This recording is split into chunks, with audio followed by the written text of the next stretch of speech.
Apareceu? Responda, por favor, para vencer essa etapa logo e para, inclusive, eu poder disponibilizar essa aula lá no Siga, né? Para quem não pôde assistir agora, teve algum compromisso, né? A internet caiu, acontece. Então, depois, quem não pôde participar dessa aula, pode ir lá depois no Siga e assistir essa aula ao vivo aqui, essa aula síncrona, melhor dizendo, né? Para tirar dúvidas, rever o conteúdo, tá? Então, respondam lá o mais breve possível, concordem ou não, sei lá, né? Dê um retorno para a direção de ensino nos orientar como proceder. Tá? A princípio, eu estou gravando, estou armazenando. Assim que meu chefe der ok para que eu possa jogar na internet, eu vou disponibilizar isso para vocês lá dentro do Siga. Tá? Então, a partir desse momento, pessoal, nós estamos gravando. Quem não se sentir à vontade, né, em aparecer, em comentar, basta deixar o microfone da câmera desligada, não tem nenhum problema, tá? Mas como eu sei que essa turma aí, né, é tudo sem vergonha, então não vai ter esse problema, não. Beleza? Vamos lá. Eu vou começar a apresentar aqui a minha tela, e aí eu vou eleger hoje quem que pode ser o meu assessor de TI, já que o locutor da Solar não está aí. Alguém se disponibiliza? Ou eu posso escolher aqui aleatoriamente? Deixa eu ver aqui, ó. Pegar minha relação aqui, ó. Primeiro da lista.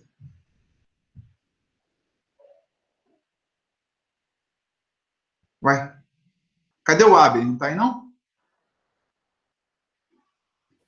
Tá aí, Abel? Você pode ser meu assessor aí, cara? Pode ser. Só para falar se está aparecendo, às vezes eu estou falando uma coisa e está sendo mostrada outra. Acontece algumas vezes, assim me dá um toque. Na hora que eu compartilho a tela também, eu paro de ver o chat, né, na hora que eu estiver apresentando. Aí você professor, tem uma pergunta no chat, tem alguma questão no chat, tá? Então, para resolver essa questão do trabalho, vocês concordam de sempre ser até a próxima terça-feira da semana seguinte? Pode ser assim? O que vocês acham? Melhor já. Vou escrever uma hashtag. Cadê aqui? Hashtag eu me rendo, não é assim? Aproveitando tudo da mecânica aí, ó, eu me rendo. E estamos combinados, então, até sempre. Eu vou mudar a atividade do Siga lá, então, o período, né, para deixar até a próxima terça-feira, para vocês terem um final de semana aí para assistir uma videoaula antes de fazer atividade, tá? Assistam as videoaulas antes de fazer atividade, né, pessoal? Senão vocês vão encontrar dificuldade, óbvio, né? Beleza? Então, vamos apresentar aqui, moçada, ó. Vocês estão vendo a minha tela aí, a apresentação, sim ou não? Estamos sim. Botou. Joia. Podemos começar? Alguma questão? Então, vamos que vamos. Moçada, olha só. Aqui tem a gente parou aqui, se eu não me engano, na nossa revisão que nós fizemos, né, na última aula, sobre as diversas partes construtivas de motor de indução, não é isso? Agora, eu quero falar um assunto que é de vital importância para vocês entenderem não só motor de indução, mas entenderem também todo o assunto de máquinas elétricas CA, corrente alternada. Então, qualquer tipo de máquina CA, seja ela do motor de indução que nós estamos vendo, depois nós vamos ver máquinas síncronas, que também segue o mesmo princípio, utiliza do campo magnético girante trifásico. Então, todas as máquinas de corrente alternada, elas utilizam dessa premissa do campo magnético girante. Tá? Então, tentem entender, eu vou bater muito nessa tecla, porque depois, já nas videoaulas, eu faço menção ao campo magnético girante como algo sabido, né? Como algo que já é de conhecimento de vocês. Né? E a gente não consegue explicar nenhum funcionamento de máquinas se não entender muito bem a função e como que o campo magnético girante ele é criado dentro da minha máquina de corrente alternada. Tá perfeito? Tranquilo? Então, vamos lá. Olha só, pessoal. Primeira coisa, esse desenho aqui, vocês estão vendo o meu laser aí na tela? Acho que sim, né? Tá aparecendo sim. Beleza. Então, esse desenho aqui, meninos, é um desenho do meu estator, né? A parte fixa do meu motor de indução. Nós já estamos acostumados, até de acordo com a videoaula que nós fizemos na semana passada, eu disponibilizei para vocês lá no YouTube, a bobina A linha, eu prefiro chamar de 1 e 4, B linha, ou 2 e 5, e C linha, que seria o terminal 3 e terminal 6. Por que eu prefiro chamar de números, né? Na prática, quando você pega qualquer catálogo de fabricante, dados de placa, a própria NBR, especificação e manutenção de motor, tudo ela designa os terminais trifásicos como 1, 4, 2, 5 e 3, 6. Então, eu prefiro ir para a parte mais prática que vocês vão encontrar no dia a dia, tá? Mas é importante vocês entenderem essa questão do livro, que é mais teórica, né? Não sei se é mais didática, mas é mais teórica. um pouco afastado do que a gente encontra no dia a dia nas indústrias que fabricam o motor, propriamente dito, e na própria NBR, né? As indústrias seguem a norma brasileira. Então, tanto faz A linha ou 1 e 4, né? É a mesma coisa. O que nós fazemos, pessoal? Quando a gente alimenta o meu estator, e nós vimos como é que as bobinas estão mais ou menos ligadas aqui dentro, o que acontece quando eu alimento o meu estator com correntes trifásicas? E aí eles estão fazendo circuito de potência lá com a Lelê, então, com a professora Letícia. E aí, olha a importância, como é que tem esse cruzamento, né? E é importante entender muito bem esse circuito de potência, porque se não fosse, né, esse circuito trifásico equilibrado, com correntes trifásicas equilibradas, esse campo magnético girante não ia acontecer. O que eu estou querendo dizer? Né? O próprio sistema de corrente alternada trifásico, ele foi escolhido, né, definido como sendo o padrão no mundo inteiro, por conta disso, tá? Simétricas, trifásicas, vai surgir, vocês vão entender o porquê, um campo magnético acontece.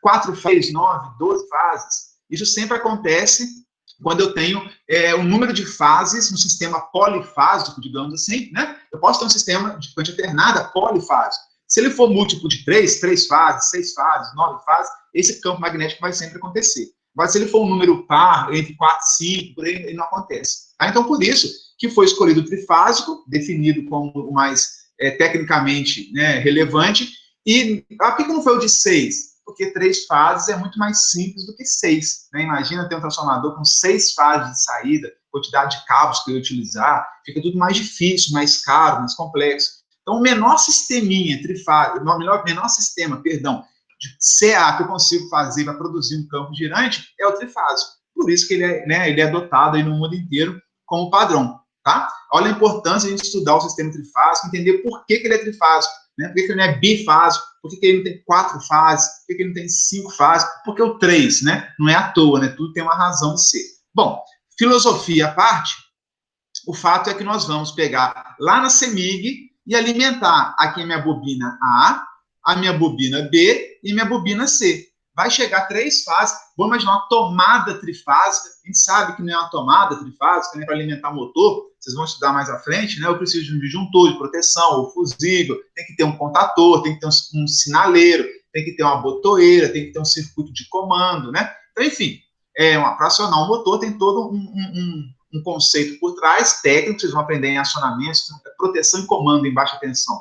A disciplina que vocês vão ter para poder fazer um acionamento de um motor de maneira bacana. Mas para simplificar a nossa análise, né, vou imaginar que vou pegar a tomadinha do meu motor trifásico e ligar na tomada lá na CEMIG. Né? Vai circular uma corrente pela fase A, vai circular uma corrente pela fase B e uma corrente pela fase C, não é isso? E aí, vocês estão vendo lá em trifásico, já viram comigo também, que a corrente da fase A, para pegar um ponto de partida, eu vou colocar na fase 0, a corrente B vai estar atrasada, defasada de menos 120 graus em relação a A, e a fase C vai estar defasada de menos 240 em relação à fase A. E aqui esse valor IM, né, seria o valor de pico da minha senoide. E aqui vezes o seno do ômega T.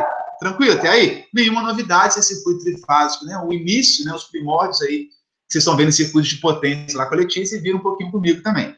Mole, eu vou alimentar aqui, então, as minhas 3 bobinas trifásicas com 3 tensões trifásicas defasadas de 120 graus, que vão produzir essas correntes aqui que vão circular no meu estator, nas bobinas do meu estator, nos enrolamentos do meu estator. Perfeito? Tranquilo? E aí, pessoal, começa a acontecer a grande mágica aí, né, da história toda. Como que isso acontece? Se vocês lembrarem lá, viram Eletromag, viram depois comigo em laboratório de circuitos, laboratório de máquina CC, lá naquelas primeiras aulas introdutórias, uma revisão rapidinho de magnetismo, e não sei se vocês vão se recordar da primeira lei do magnetismo, o primeiro fenômeno do magnetismo. Né? Quem lembra, comenta aí no chat rapidinho o que diz o primeiro fenômeno do magnetismo. tá valendo aí um mérito aí depois na nota, quem comentar primeiro, o enunciado do que é o primeiro fenômeno do magnetismo, vocês sabem? Já temos um vencedor aí ou ainda não? Quem se lembra? Eram 3 fenômenos, lembra? Qual é o primeiro? É Que o da corrente, invariavelmente acontece. Oi? da corrente, que fica um campo magnético em volta da corrente? Isso. O campo, na verdade, uma corrente circulando no Ah, condutor produz ao campo redor magnético. dele o quê? O seu campo Campo magnético. magnético. Não é assim? Então, corrente elétrica, ampere, produz campo magnético em qualquer lugar. Isso não muda. Qualquer corrente circulando num cabo, num condutor, produz campo magnético ao seu redor. Se tiver para cima, primeira regra da mão direita, né? Para cima está nesse sentido, para baixo está no outro sentido. O fato é que corrente produz campo magnético. Ponto. Né? Se isso é verdade, na hora que eu alimento aqui a fase a fase B e a fase C do meu motor, lá na caixa de ligação do meu motor, no meu estator da máquina, né? Na parte que fica fixa, tem a caixa de ligação. Na hora que eu ligo aquilo na rede da CEMIG e circula 3 correntes aqui equilibradas, eu vou ter a produção de 3 fluxos. 3 fluxos ou 3 campos magnéticos. Fluxo magnético ou campo magnético, tanto faz. Né? A diferença de campo para fluxo, fluxo é a quantidade de campo que atravessa a área da espira. Repetindo, fluxo é as linhas do campo que vão atravessar essa área aqui da minha espira. Né? Então, a corrente ela produz campo. A quantidade de linhas do campo que vão atravessar as minhas espiras vão ser o meu fluxo magnético. Mole? Bom, até aí, então, o que nós temos? Alimentei meu estator com uma tomada trifásica, circulou 3 correntes, cada corrente produziu o seu fluxo magnético correspondente, que, obviamente, meninos, vai acompanhar a corrente. Então, na fase A, o ângulo de fase é 0, na fase B, está defasado de menos 120, na fase C, defasado de menos 240. Então, o fluxo magnético produzido em cada fase vai acompanhar a senoide da corrente que está entrando em cada fase. Tranquilo de entender isso, não é? Então, vamos seguir. E aí, o que vocês viram? Está lá no caderno aí que a Capitã Marvel distribuiu aí para vocês, né? Um exercício que nós fizemos de 2 formas. Fizemos exercício matematicamente e fizemos ele vetorialmente. Qual exercício que era? O que acontece quando eu somo? Por isso que eu faço no início do curso essa revisãozinha de trifásica e mando vocês somarem na mão, tá? O que acontece quando eu somo VA mais VB mais VC? Ou IA mais IB mais IC, trifásico, defasados de 120 graus. Quem se lembra do resultado quando eu faço essa somatória dessas 3 grandezas equilibradas, defasadas de 120 graus? Qual é o resultado quando eu somo as 3 mesmo? Quem se lembra? Dá 0. Dá 0, né?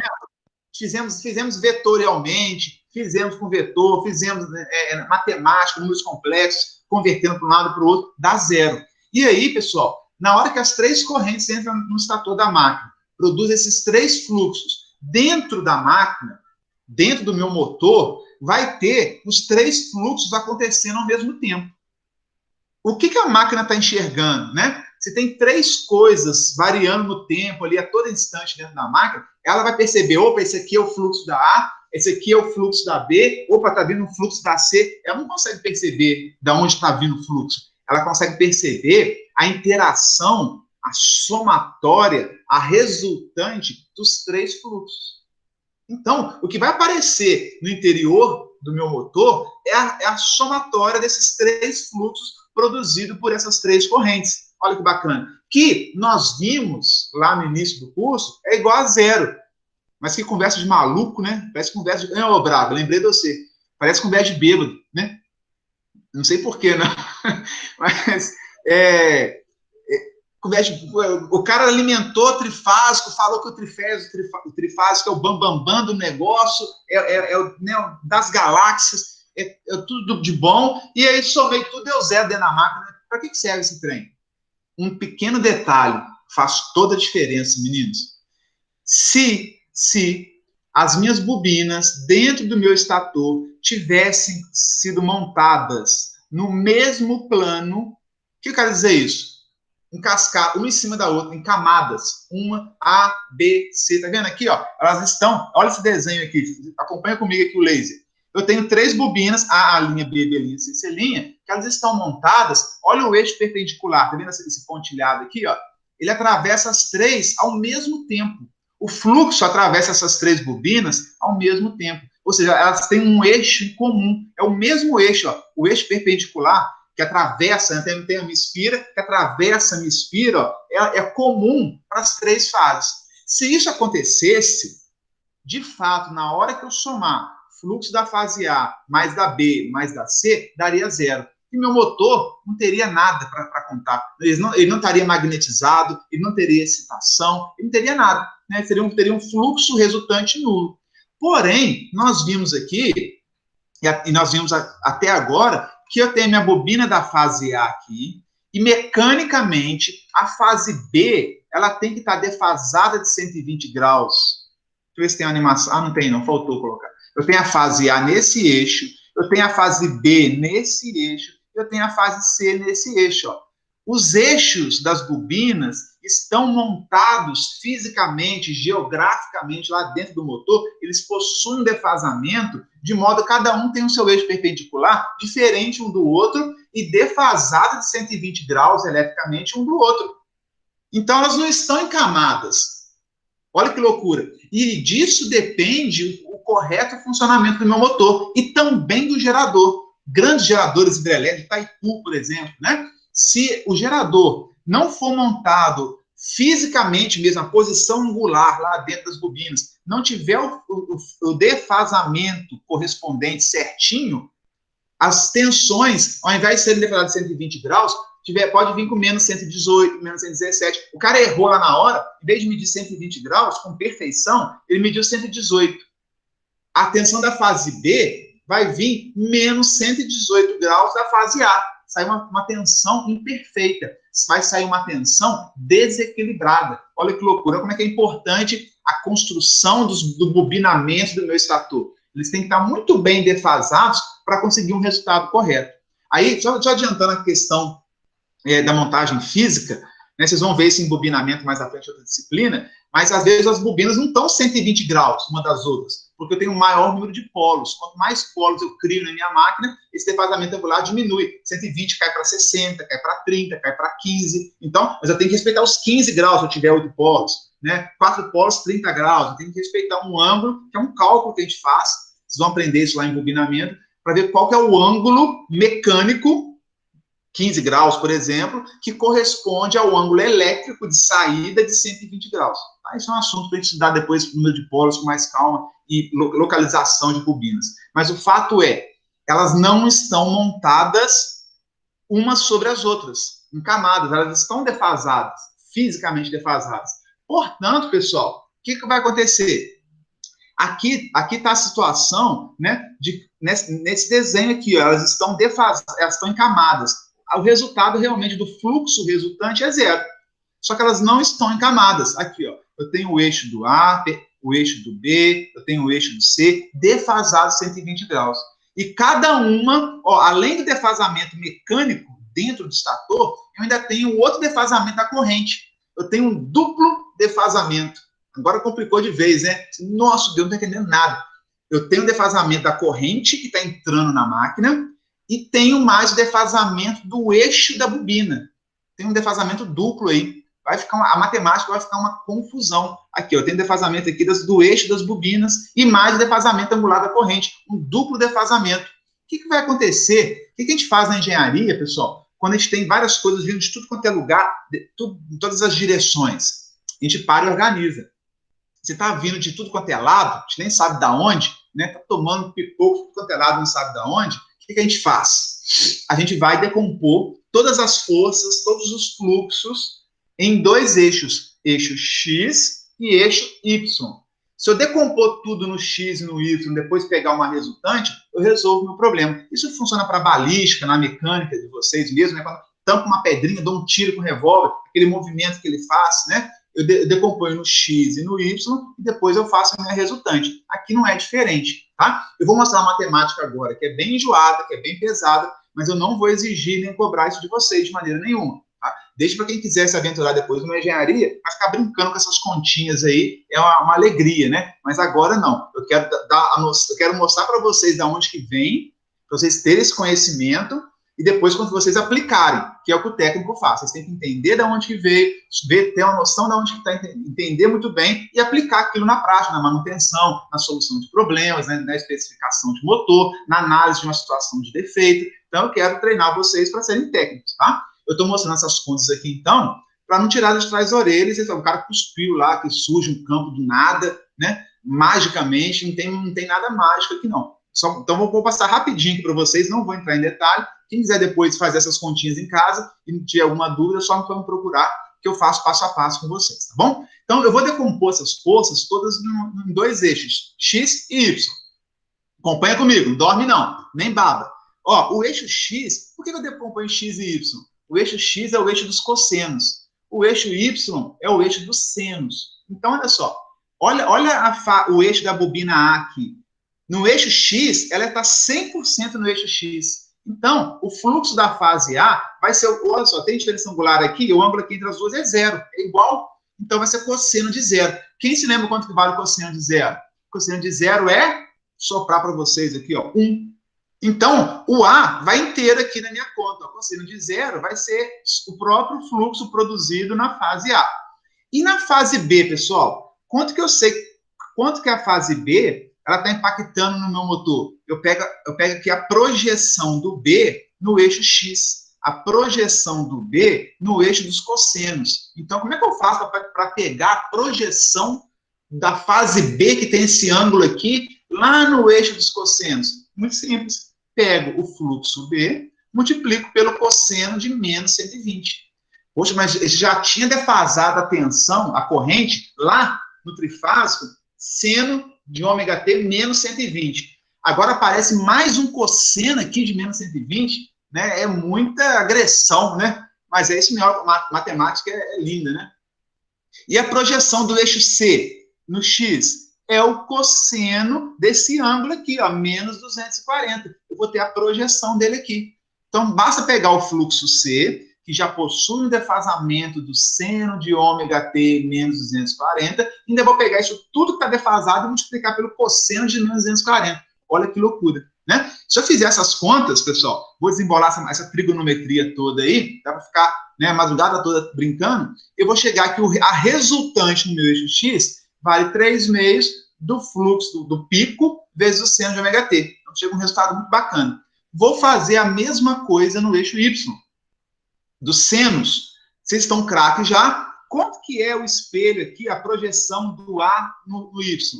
Nada, né? Olha só, o A não está pegando em nada aqui. Não tem, se eu tivesse um pouquinho angular aqui, ele tinha projeção. Aqui não tem nada no Y. É seno, vou usar o seno agora, a projeção no Y, seno de 90. Aqui, ó. Opa, ficou errado ali. Eu vou pegar seno de zero que vai dar zero. Eu vou cortar isso daqui, ó. A projeção do A no eixo Y é nula. Dá zero aqui, ó. Inexistente. E aqui, seno de menos 120 é a projeção no eixo Y. Seno desse ângulo aqui é a projeção da fase B no Y. E o seno de menos 240 é a projeção do C no eixo Y. Se eu fizer toda essa somatória aqui dos senos, cossenos, das multiplicações e tudo mais, eu vou chegar aqui, a resultante no eixo Y é 3/2 do fluxo de pico vezes o cosseno de ômega T. Falei, vou chegar aonde com essa história toda, né, pessoal? Que é o que importa. Eu vou ter uma resultante no eixo X, dentro do motor, uma resultante no eixo Y, que também não é suficiente para concluir nada, e agora eu vou calcular o fluxo resultante, que é essa hipotenusa. Agora ficou fácil para vocês, né? Vocês já estão acostumados com esse triângulo retângulo aqui, lá de circuito CA. Olha como é que é importante saber circuito CA, né? Eu tenho aqui um X, que seria o eixo real, né? Vocês estão acostumados, e o Y, que é o eixo imaginário. Eu quero saber aqui a resultante aqui, ó. Como é que eu faço? O fluxo R resultante vai ser a raiz do fluxo resultante no x ao quadrado mais o fluxo do y ao quadrado. A raiz, quer dizer, a raiz da soma dos quadrados, dos catetos, é a hipotenusa. Né? Então, eu calculei a hipotenusa aqui. Se eu fizer as continhas, pessoal, isso daqui dá 1, seno quadrado de um ângulo mais cosseno quadrado dá 1, é uma propriedade trigonométrica, vou chegar simplesmente que 3/2 do fluxo é de pico. Esse resultado aqui é fantástico. Por quê? Eu falei tanto de seno, cosseno, e varia com a onda. O que é o seno e cosseno? Ele varia a todo instante no tempo. O seno e o cosseno, a cada ciclo, ele tem valores particulares a cada instante de tempo. O resultante lá dentro da máquina vai ter um monte de fase rodando, mais os defasamentos físicos acontecendo, aquela bagunça acontecendo, e a resultante dessa bagunça toda é um valor, aqui, ó, é um valor constante. Não depende de seno, não depende de cosseno, não depende do tempo. Então, ele é um valor que vai ser um valor de um número fixo, 10, 20, 30 unidades de fluxo, que é Weber. Então, vai ser um valor fixo. Toda bagunça acontecendo ao seu redor, e ele está lá um valor, ó, apareceu aqui na minha caneta, ó, um tamanho definido, 3/6 do fluxo de pico. Esse valor vai ficar girando lá dentro. Como que ele gira lá dentro, pessoal? Se eu fizer a decomposição gráfica dos fluxos a cada instante, ó, peguei um tempo aqui, instante t igual a 1. Isso aqui durante um ciclo, uma volta completa da minha corrente senoidal, tá? Eu vou ter aqui essa composição de campos magnéticos. Olha a resultante. Imagina que você aí, ó, quem que é o nosso popstar aí da turma? O Ítalo. Ele está lá na festa do Borboleta, né, dançando lá com o seu parceiro, e aí, de repente, seu parceiro, sua esposa, sei lá, né, tá lá, e aí ele acabou a apresentação, começa aquele puxa, um astro pop lá do bairro, uma criança puxa para um lado, outra criança puxa para o outro, a esposa dele puxa para o outro. Para onde que ele vai andar? Qual que é a resultante do movimento dele? Se eu tenho duas forças menores para um lado e uma força grande para o outro. A resultante está aqui, ó. Aí depois ele mexe um pouco, uma criança puxa aqui, outra puxa para frente. A resultante que a gente enxerga, que ele vai tender a se movimentar, é essa de baixo aqui. Mesma coisa, se eu for rodando aqui a cada instante de tempo numa senoide, eu começo com ela aqui. Depois passou um pouquinho, a senoide avançou um pouco, a resultante veio para cá. A senoide avançou mais, está aqui. Avançou mais, está para baixo. Está isso aqui, ó. Eu vou movimentando, e vai aparecer um campo magnético, como se fosse um ímã. Apareceu um ímã lá dentro da minha máquina, com polo norte, polo sul, que ele vai ficar girando dentro do meu motor de indução, dentro do meu gerador. Eu criei um ímã. Quando eu alimento o meu extrator com correntes trifásicas, eu crio lá dentro, entre aspas, né, um eletroímã que vai ficar girando para mim com velocidade constante, que só depende da frequência da minha rede da CEMIG, 60 Hz no caso, ou lá no Paraguai, 50 Hz. Percebe? Como a frequência da CEMIG é firme, da concessionária de energia são muito cravadas em 60 Hz, ele vai ficar girando ali proporcional a 60 Hz com velocidade constante, com módulo constante. Não é um campo magnético que fica um pouco fraquinho, grande, não. Ele está fixo e fica rodando lá dentro. Como se eu estivesse fazendo um trabalho de pegar um grande ímã, potente ímã, botar numa manivela e eu ficar girando esse ímã lá dentro. Eu fazendo força ali, gastando feijão para girar ele. Tá? Eu não preciso fazer força para girar o motor. Isso seria um motor puramente mecânico, né? Você ficar lá girando a manivela. Quem faz essa força de girar o ímã, para mim, é a tensão trifásica de alimentação do meu motor. Olha que fantástico. Então, eu alimento o meu motor com correntes trifásicas para gerar um peão para ficar rodando lá, ó, o caboclo lá ficar rodando lá um ímã dentro do meu motor. Para isso que eu consumo energia da CEMIG. Para isso que eu vou pagar uma conta no final do mês, que nada mais é do que um caboclinho que fica girando lá um ímã dentro do motor. Fantástico, não é? Então, percebam essa definição aqui, ó. Quando o enrolamento trifásico é alimentado por correntes trifásicas, cria-se um campo girante, ó, um ímã em movimento, como se houvesse um único par de polos girantes, norte e sul. É um ímã em forma de barra, de intensidade constante. Fantástico isso, né? Essa definição. Não sei se foi eu que escrevi isso, ou se eu tirei de um livro. Está muito bem escrito, não sei, acho que é do livro, deve ser. Mas essa definição é fantástica, né? Professor, estou viajando na maionese, né, na matemática aí. É confuso mesmo, senhores. A primeira vez que a gente apresentava o campo magnético girante, né, a cabeça pira. Né? Você tem que estar lá no estágio IODA para começar a entender essas coisas. Depois que você acostumou, entendeu? Bola para frente, fica bacana de entender. Tem que estar no nível aqui, ó, IODA, para tentar assimilar isso daí. Mas eu vou facilitar para vocês, tá? Eu sei que esse entendimento matemático pode funcionar muito bem, às vezes, no curso mais de engenharia, mas tem umas formas, umas traquinagens aí que a gente vai descobrindo para apresentar isso para vocês de uma forma mais didática, tá? Vamos lá? Acompanha comigo aqui, ó. Vou mudar de tela, meninos. Aqui. Vê se vocês estão vendo a tela de navegador meu aqui com uma animação. Sim ou não? Estamos sim, professor. Joia, obrigado, Aro. Olha só, meninos. Nós temos aqui... Oi? Não, desculpe. A Capitã Marvel que falou aí? Nem tanto, nem tanto. Capitã, presta atenção. Essa animação, apesar de estar em inglês, não importa, ela é fantástica para a gente entender o campo magnético girante. O que eu tenho aqui? Primeiro, a bobina da minha fase 1, fase A. A bobina da fase A, e só estou mostrando aqui, ó, o primeiro fenômeno do magnetismo. O que o primeiro fenômeno do magnetismo faz? Se eu alimento minha bobina com corrente, essa corrente produz o quê? Campo magnético. Falamos no início da aula. Corrente produz campo magnético. Por que o campo magnético produzido pela bobina 1, ele está oscilando? Vai no mínimo, vai a zero, vai no máximo, vai no mínimo. Por que eu estou alimentando essa corrente aqui, desse enrolamento, com uma corrente alternada senoidal aqui, ó. Né? Se fosse uma corrente contínua, ele ficaria constante para um lado. Mas eu estou alimentando com tensão trifásica alternada. Então, a cada instante da minha senoide, o meu campo magnético assume um valor, tanto positivo quanto negativo. Então, a minha bobina 1 do meu motor, do meu gerador, produz esse campo doidão aqui, ó, que fica variando 60 vezes por segundo, certo? Agora, eu vou colocar a minha fase B, ou minha fase 2. Mesma coisa, vou alimentar aqui, ó, perceba que a azul não está igual à vermelha de cima, que estava em cima. Ela está defasada de 120 graus da de cima. Existe um defasamento na fase 2 que está menos 120 da de cima. Okay? Não é igual a de cima. Elas não estão montadas iguais também, não.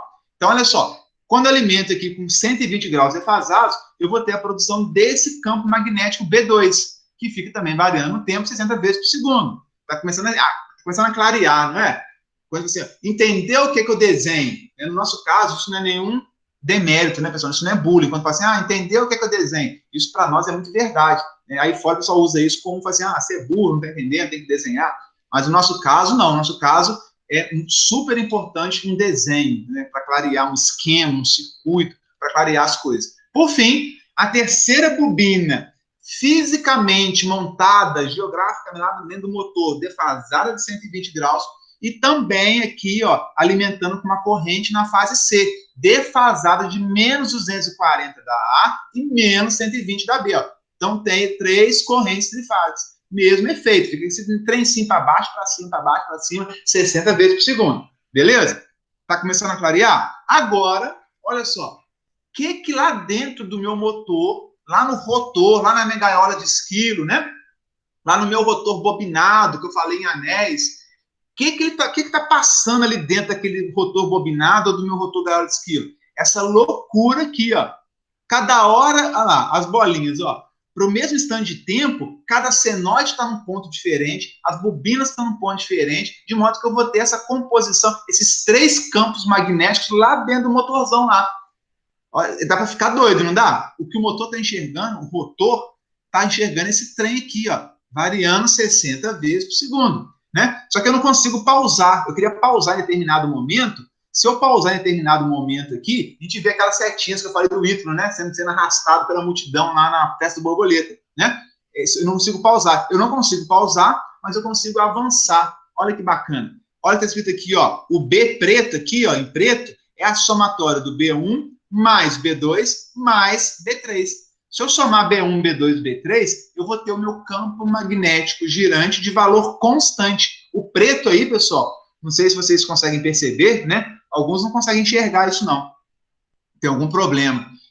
Que o preto ele é constante e fica girando junto com os demais na mesma velocidade. Então, o preto é a resultante. Falei, eixo X, eixo Y, hipotenusa, trigonometria, aquelas contaiadas tudo que eu fiz, se resume nesta animação. Fantástico, não é? Conseguiu clarear? Quem conseguiu clarear um pouco aí o entendimento com essa animação, coloca aí no chat para eu ter esse feedback, né? A pior coisa que eu estou falando aqui E às vezes, eu nem sei se vocês estão escutando, né? Se me cortou no microfone, vocês estão entendendo, não estou vendo a cabeça de vocês, não estou vendo o gesto de vocês. É bom quando a gente... Sou sim, professor. É bom quando eu percebo na Ficou carinha. muito legal esse desenho aí. Ficou bem, bem didático, nítido. Né? Foi bem legal. Porque a matemática é muito fria, né? Nesse ponto, a gente pega só as equações matemáticas, fica muito fria. Mas agora, se quem voltar nos slides e ver as equações, vai começar a ter esse entendimento melhor. Beleza? Faltou mais um pulo aqui, ó. E, na verdade, ó, eu vou ter isso. O que eu produzo dentro da mega aula de esquilo, dentro do meu rotor bobinado em anéis, é esse efeito de ter um ímã girando na frequência da minha rede elétrica, seja ela qual for, 60 Hz ou 50 Hz em alguns países. Tá? O Brasil inteiro é 60, tá, pessoal? Todo o território nacional é 60 Hz. Nosso vizinho, paraguaio, é 50. Alguns países da Europa acho que também são 50. Acho que a China é 50. Então tem que ficar esperto aí para ver onde está de onde vem o motor, né? Da onde você vai utilizar o motor, a frequência. Vocês vão ver que a frequência da rede impacta na velocidade de giro da minha máquina, tá? Bom, deixa eu ver se tem mais alguma coisa aqui. Agora, isso aqui não. Isso aqui é mais avançado. Oi? O Ítalo falou assim que se o Braga tiver tonto, ele não tá vendo nada.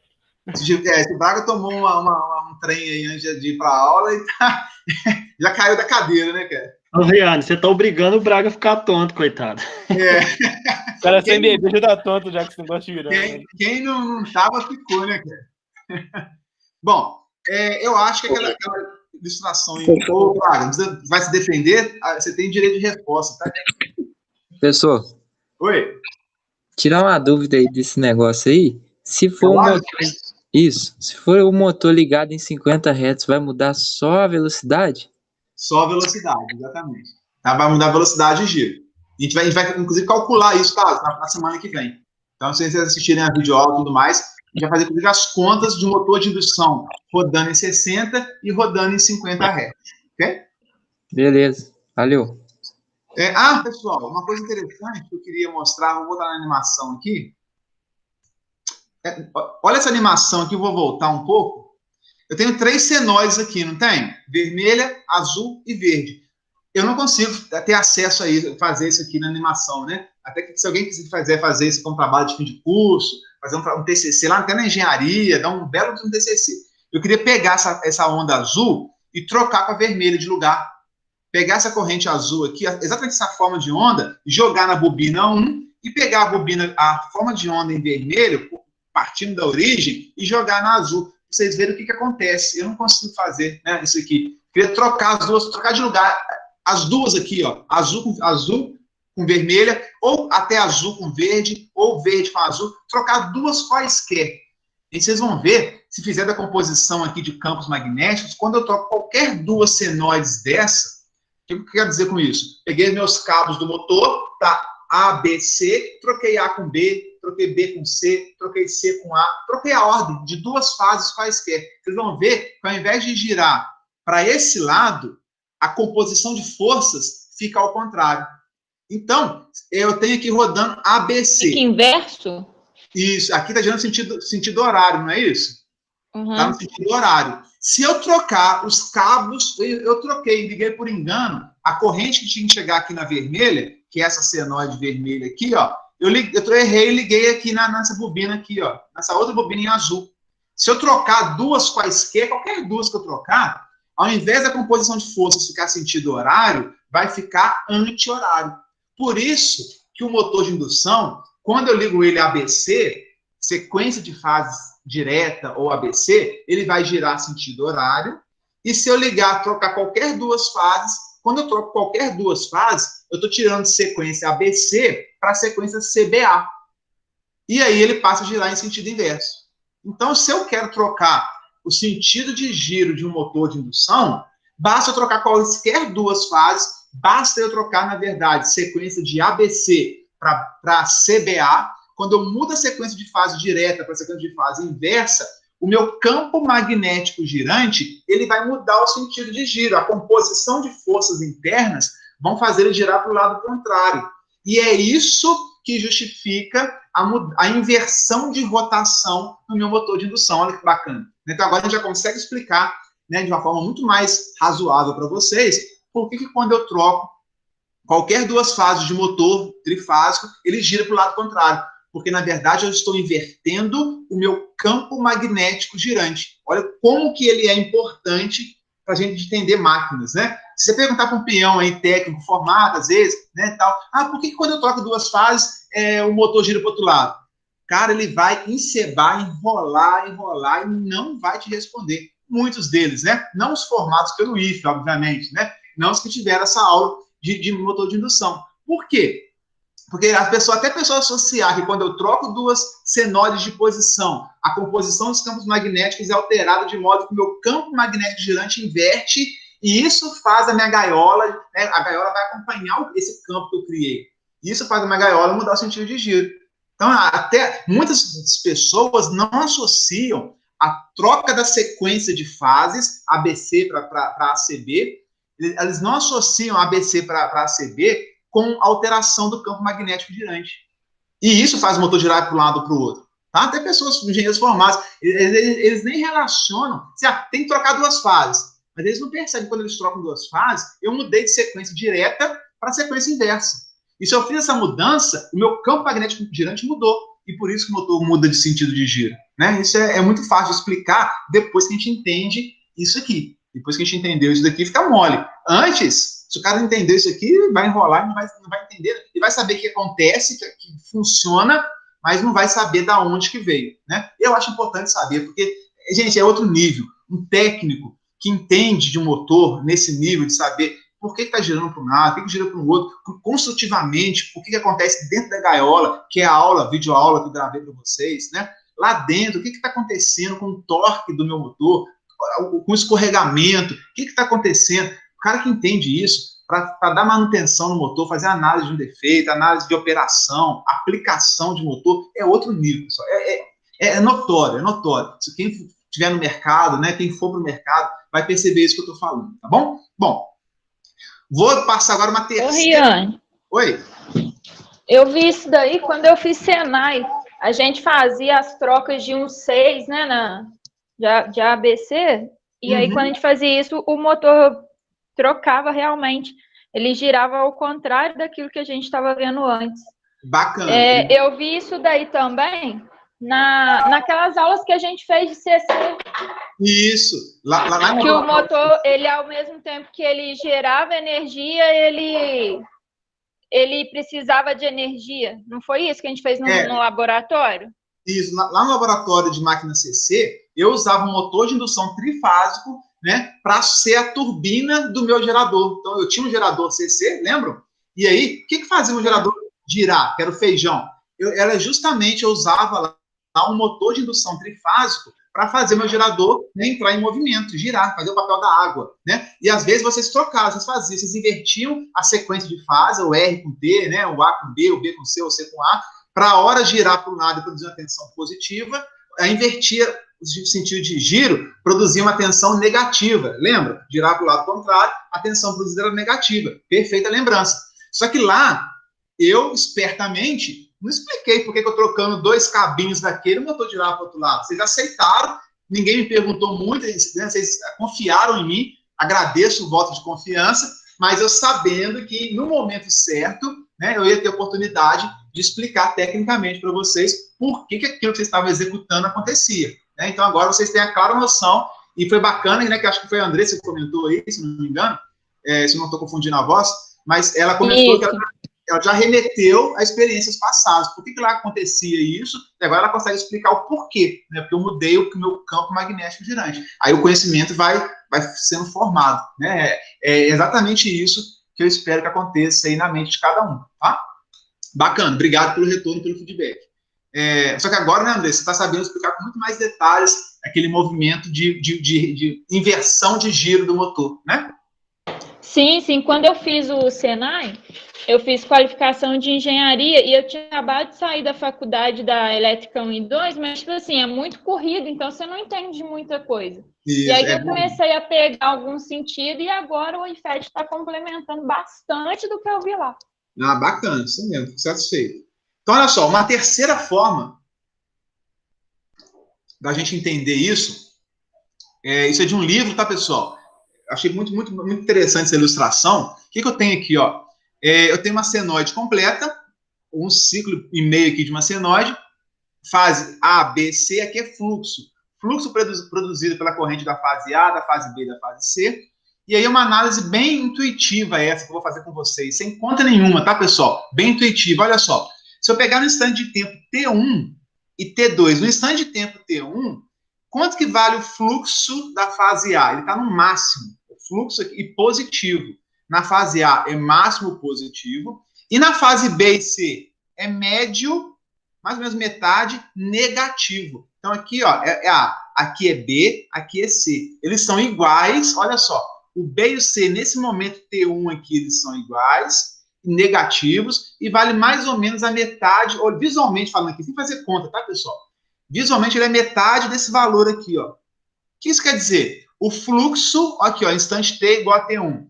O fluxo produzido pela minha bobina, pelo meu enrolamento da fase 1, fase A, ele sai inteiro, norte, inteiro aqui, máximo inteiro, metade vem para B, a outra metade vai para C. Ó, inteiro positivo, metade aqui na B, metade aqui na C. Então ele saiu, é uma forma gráfica de eu entender, né? Nesse momento T1, ele está saindo pleno aqui da fase A, norte poderoso aqui, metade sul aqui e metade sul ali. Você lembrar do Ítalo? Com aquela roupinha dançando e a garotada puxando ele para pedir autógrafo? Se eu puxar metade para cá, metade para lá, a resultante é esse sul aqui, a setona preta aqui, essa seta forte aqui, tá vendo? Se eu puxar metade para cima, metade aqui para baixo, vai vir inteiro para cá. O Ítalo vai ser arrastado inteiro para cá. Então, sai tudo do norte, metade para B, metade para C. A resultante é uma setinha nessa posição aqui, ó. Meu fluxo resultante. Nesse instante de tempo T2, olha aqui, ó. O fluxo é máximo na B, na fase B. E é negativo e metade na fase A e na fase C. Então, a B é 100% positivo, a A e a C é metade negativo. Ó, como é que ficaria o desenho nesse instante de tempo T2 aqui? Sai tudo da B, a B aqui, ó, sai tudo da B, metade para A, metade para B. Eu saí dessa posição para essa posição aqui. Não sei se vocês estão vendo aí, né? Fiz isso, fiz um giro nesse sentido, tá? Se eu invertesse as fases aqui, o giro, ao invés de ser nesse sentido, seria sentido contrário, né? Então, é uma forma, olha só, quando uma senoide está no máximo, uma senoide está no máximo, as outras duas têm metade do valor com sinal contrário. Eu consigo provar isso matematicamente, mas chega de matemática na aula de hoje, tá? A matemática ali é uma outra forma matemática de eu provar isso também. Isso vale para cada instante, pessoal, né? O fluxo sempre está saindo de um lugar, indo metade para uma, metade para o outro. Isso vai se repetindo ao longo do ciclo. Então, uma outra forma de vocês entenderem o campo magnético girante, beleza? Aqui uma animação gráfica de um GIF animado, né? Que é aquela animação que eu mostrei, eu acho que até melhor. Antes eu só tinha essa, né? É o que eu tinha, agora eu achei aquela animação lá chiquetosa e eu estou usando mais ela. Mas é uma forma de a gente entender a cada instante de tempo o que acontece aqui, ó, né? Na fase A, na fase B, na fase C. Então, assim, as várias formas que eu tenho para demonstrar e explicar isso para vocês entenderem que quando eu alimento, na verdade, aqui, ó, A, alimentei a A, aqui é o neutro, né? Olha o neutro sem estrela aqui. Isso aqui é minha estrela, juntei aqui o final da bobina A, o final da bobina B, o final da bobina C, liguei aqui, ó, 4, 5, 6, liguei junto, estou alimentando aqui com 1 no A, 2 no B, 3 no C. Então, se eu alimentar o meu estator com A, B, C, eu vou ter a formação de um campo magnético girante. Joia? Claro, meninos? Tranquilo até aí? Bom, para a gente começar a entrar, né, então, em detalhes, lá na nossa videoaula, vocês podem assistir na sequência, para quem aguentar, né, quem não for infartar, ou amanhã, ou de madrugada, ou no sabadão à noite, né, em vez de assistir uma live lá, você pode assistir a minha videoaula, tenho certeza que vai ser mais animada do que qualquer live. Faz isso não, gente, senão vocês desanimam, né, assista uma hora que não tenha nada melhor para fazer. Mas, enfim, a videoaula vai partir disso daqui, né, do campo magnético girante, e é importante a gente entender que eu falei que vai ter o campo magnético girando, né? Proporcional à frequência da rede. Só que não é muito comum a gente falar que o meu motor está girando a 60 Hz. O meu motor, o eixo do meu motor está a 60 Hz de velocidade, né? Isso não é muito comum. ainda mais na mecânica, vocês que são eletromecânicos aí, né? A velocidade na mecânica é RPM, é a velocidade mais utilizada. Então, o meu motor, ele tem uma rotação medida em rotações por minuto, RPM, né? Então, como é que eu pego a minha frequência da rede da CEMIG, que é 60 Hz, e transformo isso numa velocidade de rotação do meu motor de indução para RPM, rotações por minuto? Basta usar essa equação que eu aconselho vocês a decorarem com o tempo que na disciplina vocês vão guardar naturalmente, tanto fazer exercício, mas vale a pena decorar, porque toda prova de concurso cai essa bendita equação. Pelo menos uma vez você vai precisar dela para fazer alguma análise em algum tipo de exercício envolvendo máquinas, tá? Então, Petrobras, Eletrobras, CEMIG, CESAM, o que vocês forem fazer de concurso pela frente, sempre vai ter uma questãozinha que vai remeter a essa equação aqui. Ou para cálculo do campo girante, ou para cálculo do escorregamento do motor, ou para cálculo da velocidade síncrona do meu gerador síncrono, enfim, sempre vai fazer uso dessa equação. E é muito simples. A rotação síncrona, ômega-S, é 120 vezes a frequência da minha rede, vezes o P. Ok? Detalhe aqui, vocês podem pegar outras videoaulas na internet, outros livros, que eles usam aqui, em vez de ômega-S, para falar de velocidade, em RPM, eles usam um N. Livros adotam ômega, outros livros adotam um N, tá? Eu estou chegando à conclusão que acho que a maior parte dos autores está convergindo para usar a letra N, tá? Estou até pensando em mudar todo o meu material, ver com o Alisson também, para a gente padronizar isso aqui no IFE. Talvez o N, por questões de frequência mesmo que a gente vê por aí, seria o NS. Então, não importa, vocês viram um NS ou um ômega-S, é a mesma coisa, velocidade de rotação em RPM, tá? 120 é uma constante, é só fazer uma matemática simples de conversão de rotação, tá, pessoal? Voltar aqui, de 60 vezes por segundo para uma rotação por minuto, rotações por minuto, se fizer uma regrinha de 3, cai nisso daqui fácil, tá? 120 vezes F dividido pelo P. P é o número de polos que eu tenho no meu motor. Ok? Então, Alisson, respondendo uma pergunta sua, né? Se eu pegar o meu motor é o mesmo, ligar aí no Paraguai. Qual a velocidade que ele vai girar no Paraguai? 120 vezes 50 Hz lá no Paraguai, dividido pelo número de polos, que é fixo no meu motor, tá? Se eu ligar esse motor aqui no Brasil, vai ser 120 vezes 60 dividido pelo número de polos, ok? Número de polos que o motor tem. Eu posso ter um motor de indução de 2 polos, 4, 6, 8 polos.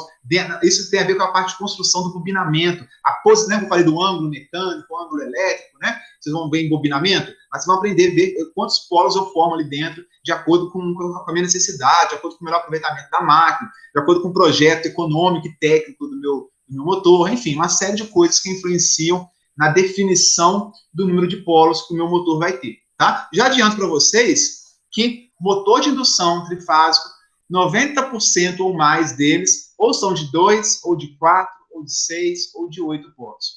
Às vezes, motores muito grandes, vale a pena fazer 2 e 4 polos. Às vezes, né, até motores menores pode ter 6, 8, então depende muito do tamanho do motor, né, do preço que você vai ficar, do custo, do peso, da massa. Então, é projeto de máquinas que vocês vão ver um pouquinho de bobinamento, mas só quem for trabalhar na área mesmo, de projeto de máquinas novas, né, que vai dominar esse assunto, tá? Para nós, basta ver lá nos dados de placa do motor, né, qual o número de polos dele. E aí trabalhar as informações para projetar, especificar, né, para fazer manutenção e tudo mais. Bom, eu falei o seguinte, só para a gente terminar a nossa aula, tá, pessoal?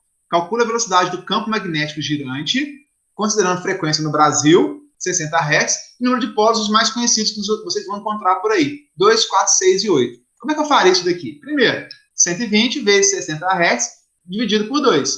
60 por 2 é 30, 30 vezes 120, 1.200, 3.600. Aqui, ó, mole fazer de cabeça. Mesma coisa, 120, 60 por 4, agora é 15 por 4, ou metade do de cima, né? Que vai ser 1.800 RPM. Se eu tiver 6 polos, 1.200 RPM. Se eu tiver 8 polos, 900 rotações por minuto. O que é isso? A velocidade de rotações por minuto que meu campo magnético girante vai ficar lá dentro do meu motor. Tá? O motor de indução, já te adiantando, né, na próxima videoaula, vocês vão ver aqui, está lá no sistema, que ele vai girar próximo da velocidade, isso a gente chama de velocidade síncrona. Então, se eu tenho um motor de 4 polos, meninos, ele vai girar, a velocidade síncrona do campo magnético girante é 1.800. O rotor nunca vai chegar nos 1.800, é impossível. Vocês vão entender lá por quê, que é impossível. Mas ele vai chegar em 1.720 RPM. O motor lá botou carga nele no eixo, vai acelerar, sair do zero, né, vai ligar o motor, vai chegar em 1.720 RPM. E essa diferença dos 1.720 para esses 1.800, que é o ômega S, síncrono, né, velocidade de rotação do campo magnético girante, ou velocidade síncrona, essa diferença dos 1.720 para os 1.800, que são 80 RPM, isso te dá um nome de escorregamento. Muitos de vocês já devem ter ouvido falar sobre escorregamento do motor. Escorregamento nada mais é o quanto que ele escorrega, quanto que ele abaixa a velocidade dele em relação a esse ômega S aqui. Ou seja, falou em motor, falou em gerador CA, primeira coisa que a gente faz é saber o número de polos, a frequência e calcular esse bendito aqui, ó. Sem esse valor aqui da velocidade do campo magnético girante ou da velocidade síncrona, eu não faço nada no meu motor. Tá? Até para descobrir o escorregamento, qual a velocidade que ele está girando, eu tenho que saber o meu valor de referência, que não muda, depende da frequência da rede. Só se a frequência da rede mudar, que ele vai mudar, né? Como ele é constante 60, isso não muda. E aí sim eu faço todas as análises posteriores, baseado nesse valor aqui, se for para 4 polos. Se for 2 polos, 3.600. Entendeu? Então, a importância da gente calcular esse valor aqui da velocidade de rotação do campo magnético girante. Entenderam? A partir daqui, já é a próxima aula que vocês vão ter lá na videoaula para vocês assistirem aí, até semana que vem. Ô, Riane. Dúvidas? Pode falar. Eu já assisti suas lives já mais cedo. Ih, você conseguiu? Assisti. Eu vi lá que você falou que a carga que comporta o motor, ela influencia nesse escorregamento do motor. Isso. Quanto mais pesada ela fica, né, mais ele vai girar mais lento. No caso... Mais escorregar ele vai, isso mesmo. Maior escorregamento. Se caso o motor tiver com menos carga, o que aconteceria? Ele saturaria... Se eu faço, você tirar peso do motor, não é isso? Isso, porque aí ele vai aumentando a velocidade. Eu vi que você falou que chega uma hora que ele se iguala, então... O que acontece? Vamos pegar o pior caso, tá, Andressa? Eu tirei toda a carga do meu motor. Meu motor, quando eu tiro toda a carga dele, do eixo dele, ele tá vazio, concorda comigo que a gente fala? Sim. O motor é vazio, é o motor que ele tá rodando o eixo solto, sem nenhuma carga acoplada. Então não tem nada de carga, zero de carga. Só que mesmo quando ele tiver zero de carga, para ele girar, eu tenho que vencer a inércia, e eu tenho que vencer as perdas por atrito, e ainda tem que vencer a perda daquele ventiladorzinho que está acoplado lá no motor da indução, que é aquela hélice, aquilo é uma carguinha, aquilo que está girando, é um ventilador que está girando. Então, por mais vazio que o meu motor esteja, ele sempre vai ter a hélice acoplada, que é um ventiladorzinho pequenininho, que eu vou considerar como carga, sempre vai ter a perda por atrito, né, e as próprias perdas rotacionais internas ao motor. Ele tem uma carguinha muito pequena, mas tem. Mas se eu tirei tanta carga dele, se eu ficou as perdas, propriamente dito, ele vai acelerar. Quando eu ponho carga, ele desacelera, o escorregamento aumenta, a velocidade diminui. Se eu tiro carga, a velocidade aumenta. Só que ela vai aumentando, vai chegar próximo a 59 Hz, próximo a 1.800, vai chegar em 1.790, 1.792. Chega uma hora, Andressa, se ela subir mais... Se ela chegasse a 1.800, por exemplo, né, o giro do meu motor vai estar exatamente igual ao giro do meu campo magnético rotacional, entendeu? Se for igual, eu não vou ter corrente induzida lá no motor. Foi o que eu expliquei na videoaula. Eu preciso ter uma diferença de rotação, eu sou obrigado a ter uma diferença, um girar mais rápido que o outro, para eu ter um campo magnético variável lá dentro da minha gaiola. Só que se eu tiver um campo magnético variável, é que eu vou ter torque elétrico por causa da corrente induzida. Se eles tirar toda a carga, ela chegar em 60 Hz, os dois estão girando junto, o rotor e o campo magnético girante. Estão exatamente sincronizados. Se eles estão exatamente sincronizados, Eu peguei meu ímã, que eu criei no campo magnético girante, e coloquei ele junto com o meu rotor, igualzinho. Uai, o ímã tá lá, fortão, bonitão, bombadão, mas não tá, pro rotor, é como se ele tivesse parado. E campo magnético parado não produz tensão induzida. Lembra a terceira lei do magnetismo? Campo magnético parado não produz campo, não produz corrente induzida, não vai ter torque no meu rotor. Aí ele perde o torque. Aí ele perde a potência dele. Vai perder a potência total. Aí, se ele perder a potência total, ele vai começar a frear, desacelerar. Na hora que ele desacelera, ele volta para 59 Hz. Aí vai ter uma indução. Aí volta a ter a corrente induzida de novo. Exatamente. Isso aí. Aí ele volta a ter uma correntezinha induzida que vai produzir um torque michuruca, pequenininho, só para vencer as perdas por atrito e as perdas desse ventiladorzinho. Então, o escorregamento com o motor a vazio, ele, é michuruca, pequenininho. Só tem um escorregamentozinho ali para ele produzir uma corrente induzida pequenininha, pequititinha, para vencer as perdas por atrito e do ventilador. E as perdas internas, né, do cobre, entendeu? Aí eu vou botando carga. Aí quanto mais carga eu coloco, mais ele vai desacelerar, maior vai ser a indução, maior vai ser a corrente induzida, maior vai ser o torque produzido para ele aguentar aquela carga grande. Então, é igual burro de carga, né? Igual o jegue. Se for botando carga, o bicho vai riando. Vai, no nosso caso, ele vai escorregando. Chega uma hora que você põe tanta carga lá no burro, lá no cavalo, até carroça, né? Também tem um projeto aí para proibir carroça, você põe tanto peso que o bicho não aguenta andar mais, ele trava, ele bloqueia, ele não consegue puxar. Aí isso o motor travou, ele não consegue. O escorregamento foi tão grande que o motor travou. Entendeu? Entendi. Joia? Mais dúvida? Obrigada. Algum comentário? Deixa eu dar uma olhada aqui no chat. Entendi. Carbojinho tá rindo, né, Carbojinho? Ô, Carbojinho, você, cara, você é uma fábrica de memes, cara. O que seria de mim sem a tua presença, né, cara? Você, o Braga, na verdade, se olhar bem aqui, cara, a turma inteira, né, é uma fábrica de memes. Eu uso, cada hora eu pego no pé de um, mas é porque eu simpatizo demais da conta com você, essa pessoa. Não tem um que escapa, né, cara? Cada hora é um. Aqui, dúvidas, meninos? Eu passei um pouquinho do horário, né? Essa aula era para acabar em torno de 9h10, mas acho que é importante, essa semana vai ser pesada, tá? Vocês vão cansar de máquinas, faz parte, vocês vão cansar mesmo. Pô, é muito conteúdo, mas eu tô pegando pesado para semana que vem de dar uma relaxada e fazer exercício, né? E na outra semana, ser um assunto também mais leve. A gente vai ter 2 semanas de assuntos mais tranquilos, tá? O Andrezão falhou aí, acho que vale a pena depois disponibilizar essa live aí para ele poder acompanhar, entender o campo magnético girante, ok?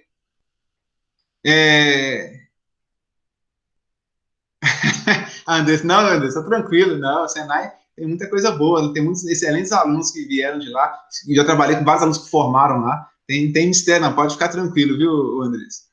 Meninos, dúvidas? Estou à disposição aí para conversar. O assunto principal era campo magnético girante, o outro assunto principal era avisar que, né, as nossas atividades, a partir de hoje já, vão ser entregues até terça-feira da próxima semana, né? Fizemos um acordo aí com vocês, para vocês terem um pouco mais de tempo de trabalhar e de ter um melhor momento de fazer atividade, tá? A hora que o menino não está chorando, o cachorro não está latindo, a sogra não tá brigando contigo, então, às vezes, isso é complicado em casa, né? Eu também tenho as minhas dificuldades também, tá? Então, vai ficar dessa forma, um prazo de quinta até terça-feira, meia-noite. Eu acho que é um prazo razoável. Eu estou botando terça-feira para ter um tempo para olhar também e para vocês virem para a aula na quinta com a atividade feita, com as videoaulas assistidas e poderem acompanhar melhor a questão aí da nossa aula 5. Beleza? Estou à disposição, senhores. Se não tiver mais nada para tratar, a gente pode dar por encerrada a nossa aula de hoje, tá? Agradeço demais a atenção de vocês. Volto a repetir da importância de entender o motor, tá? Boa noite para todo mundo, bom descanso, né? Fiquem tranquilos, esperançosos, né? Que depois disso tudo vai ter um futuro, não me canso de comentar, né? E ele é elétrico, guardem isso. E quem souber máquinas está mais preparado ainda, tá? Então, aproveitem esse momento aí para se qualificar, tenho certeza que todos terão muito sucesso. Beleza? Obrigado, pessoal. Boa noite, fiquem com Deus, um prazer, uma alegria enorme compartilhar aqui o meu tempo com vocês, tá bom? Valeu, Riane. Boa noite. Fica com Deus. Até a próxima. Valeu, muito obrigado. Vou encerrar a gravação, portanto, tá? Podem ficar à vontade para sair a hora que quiser.